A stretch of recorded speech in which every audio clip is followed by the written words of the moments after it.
Welcome back to the show, everybody. We got these headlines for you. Take a look at the numbers here. FTX is in the news. You're going to want to know about it. XRP ledger hooks. EU passes MICA regulations. We'll talk about it. Janet Yellen is talking about a World Bank evolution roadmap. How about the Plaza Accord? Do you know what it is? Do you know how important it could be to ushering in something like XRP? Somebody roll that beautiful intro.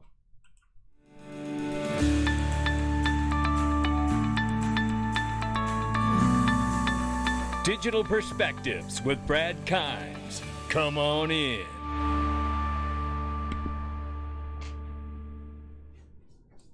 Welcome back to the show, everybody. You can follow me on TikTok, YouTube, Twitter, and Facebook for exclusive content right here. 983 billion plus market cap for crypto. Download that Coin Paprika app, ladies and gentlemen. Bitcoin right now, 19,400 plus. Ethereum, 1,300 plus.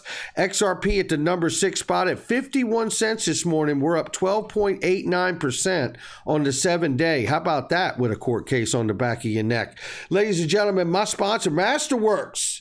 Yeah, stocks had their worst day just a few weeks ago of the year after August inflation showed little signs of slowing down, coming in at 8.3. Tech led the plunge with NASDAQ tanking 5%. You know, I have been doing and exploring the opportunity for the first time ever, as most of you know, and if you haven't tried it, you should check it out for yourself. See if it's something you like for your own portfolio. It's investing in blue chip art, ladies and gentlemen. These uncertain times, the richest people in the world for decades had been buying fine art and getting amazing returns. Now, there's no guarantee with any investment, but I can tell you this. It has historically outperformed, especially in times of uncertainty like we're in right now. Check out the Masterworks link underneath the video. FTX partnered with Visa to offer XRP and other crypto to millions of users. Crypto Cowboy reminded us a short time ago this past summer here, if you wanted to see one company with all the centralized players, look no further than FTX Exchange. Key investors, Binance, BlackRock, Blackstone, Coinbase, HOF Capital, which is Daniel Shin and Dao Kwan's partner of HOF, and Alibaba investor, Multicoin, Paradigm, Citadel, and Sequoia. How about that one? Yeah, for a little notion right there. Shout out to Cowboy Crypto. XRP ledger hooks can now be deployed to testnet seamlessly. Now, this to me is very exciting because you're talking about building in this hooks, which is some kind of a smart contract capability there. I am getting very excited about the opening up of different use cases and interoperability with the XRP ledger, especially knowing that as Stuart Alderati, the head of general counsel for Ripple, said, we are in the beginning of the end of this case, and that is exciting as well. Speaking of regulations or lack thereof, the new EU-MICA regulations could unleash stablecoin innovation. Can I very quickly remind everybody of a couple things here? One is Goldman Sachs-backed Circle. Goldman Sachs has USD coin. Goldman Sachs recently also launched a Euro stablecoin as well. Here, seeing that EU MICA regulations could unleash stablecoin innovation tells me we're one step closer to that moment of getting that stablecoin legislation here in the United States. Now, I'm not saying it's by the end of the year, but it's certainly, there's a slight window that it could be, but more than likely within the next year. And that is extremely exciting to me because the on and off ramps and uniformity and standardization, at least on the approach of stablecoins around the world or in the broad part of the world, is going to bring an enormous amount of money and innovation, I believe, not financial advice, to this space. Now, with the MICA regulations, Tim Howard tells us here, MICA was passed in Europe yesterday. One of its conditions is that any legal coin must have a physical office in Europe. Explains why Ripple opened an office in Ireland about a year ago. That instantly made me think, where's Bitcoin's office going to be? Hello? If it's so decentralized, right, who's going to have an office for Bitcoin? I don't know. But if Tim Howard's got this one right, there's more problems and certainly more questions than there are answers at this point. You talk about more questions than answers. I want you to take a listen to this clip and tell me what in the world is a World Bank evolution roadmap, and why is Janet Yellen talking about it? Take a listen here. The world cannot delay or lower our ambitions. The current challenges are urgent. And that is why I, along with leaders from a broad group of countries, will be calling on World Bank management at the annual meetings next week to work with shareholders to develop a World Bank evolution roadmap by December. Deeper work should begin by the spring. Shareholders will then need to drive parallel, holistic reform efforts across other development banks as well. I just want to say very quickly, so there's 2 dates that she said we should have the roadmap worked up, basically the report worked up by December, so in another couple months, and then working into the spring to start implementing whatever this report's going to say. To accelerate this work, my team will step up our engagement with World Bank shareholders and management, and we look forward to discussing more details on this project in the coming weeks. And boy, I can't wait to hear what that's going to be, because I tell you, am I speculating? Yeah, oh yeah, we're about to go down speculation lane. Bail out if you can't handle it. Something's coming. What in the hell is she talking about? A World Bank evolution roadmap? I and world leaders will call on the World Bank management at the annual meeting next week to develop a World Bank evolution roadmap by December? It tells me that the CBDCs have to be in this, the transition to that. And listen, this is the speculation here. If we're going to be transitioning in the next couple years in a much bigger way with a roadmap with the world leaders and the World Bank together, it would appear to me that there's an opportunity here that's much greater than the one we saw in 1985 when they used the Plaza Accord to devalue the dollar against other currencies because of the problem and crisis it was creating on the other currencies of the world. This has happened once before. And I say we may be on the brink of what is Plaza Accord 2.0. I did a video on this a few weeks ago. Molly Elmore put together this great thread that she always does here and talks about what are covered here. The 1985 agreement amongst G5 nations, France, Germany, the US, the UK, Japan. The value of the US dollar was lowered relative to the German mark and the Japanese yen. And we're speculating here, but what I'm asking has happened before. I don't know what's going to happen, but I tell you, if we are going to be moving to a CBDC stablecoin world, isn't that the time where you want to make this reset? Right?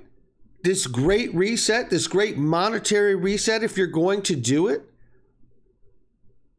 And doesn't that mean if we're going to switch to these digital money or digital units of account, doesn't that also mean that we're going to have new digital highways and protocols like the XRP ledger in place that are verified, legitimate? There's no confusion about whether it's a security or not. I believe it is true we have to have those things. You know, I played this clip yesterday, and I want you to watch it again after hearing Janet Yellen say what she said, and then I'm going to play you a second clip of Chris Larson. Shout out to JV for both of these. Listen to this here. So Chris, how do you plan on distributing Ripple? I know part of it is set aside for the founders, and then the rest is given out to basically encourage people to use Ripple, or? Ripple Labs can give it to business development partners, to consumers broadly, to people globally. So 2 things what we've been doing which we like is we've been incenting market makers with XRP forgivable loans. It's essentially the vehicle that we're currently using. But we feel that incents, say, big currency traders, high-frequency traders to actually be active market makers on Ripple. Say, big currency traders, high-frequency traders, that provides liquid markets. That's good for everybody. It's them an incentive in the long-term success of the network. That provides liquid markets. That's good for everybody. Gives them an incentive in the long-term success of the network. In some ways, just exactly what Visa did, is they sort of gave out ownership of Visa to key banks to participate in the system. Central monopolist with another central monopolist. A lot of commercial banks aren't terribly excited about that. Maybe you're going to have to give some ownership. Maybe you'll have to give 50% of your ownership to the 20 banks that are now, part of this. I mean, there are other ways to build incentive systems. Maybe you put a native token in there, and you give them the native token. So there may be other incentive ways. Monopolist. In some ways, just exactly what Visa did, is they sort of gave out ownership of Visa to key banks to participate in the system. We think that's... Now, you have to wonder that if we are going to see a new evolution roadmap, as Janet Yellen says, where her and the world leaders work with the World Bank to call on them to bring about this evolution roadmap. We know CBDCs are being made. Will that be the window of opportunity in the transition to devaluing the dollar, possibly putting fiat dollars backed by gold? Imagine what would happen in a scenario like this, ladies and gentlemen. And then using protocols like the XRP ledger, and then and then fiat dollars backed by gold put on the back of XRP to do cross-border transactions and settlement.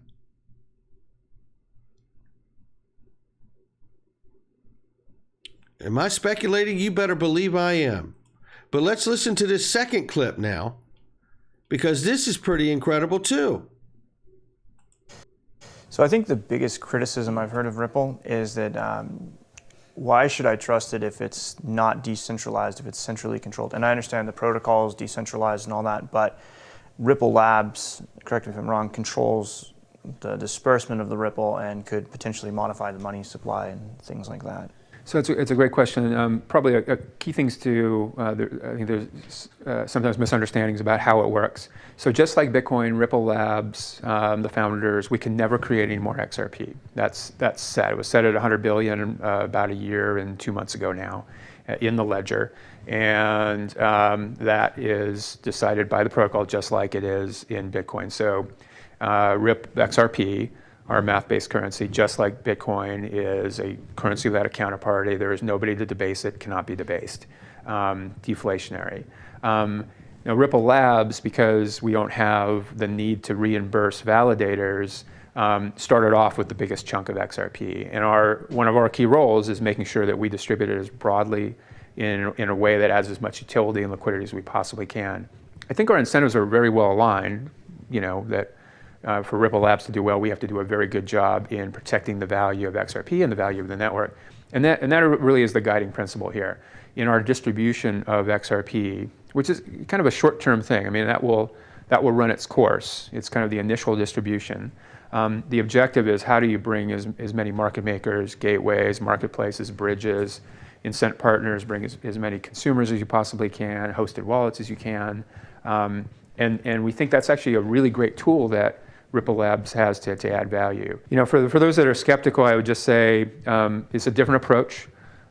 Give us time. Hopefully we'll earn their trust over time that we're doing this in a way that adds the most value to the protocol. At the end of the day, that's all that matters. And we're constantly learning. We're constantly trying to maximize how we do that. But we think it's actually could be a real strength in making sure that things are being done to just add as much kind of partnerships and value as we possibly can to the protocol. And there you have it, ladies and gentlemen. And I find that to be very powerful, especially when he talked about, there come a point where the initial distribution has run its course.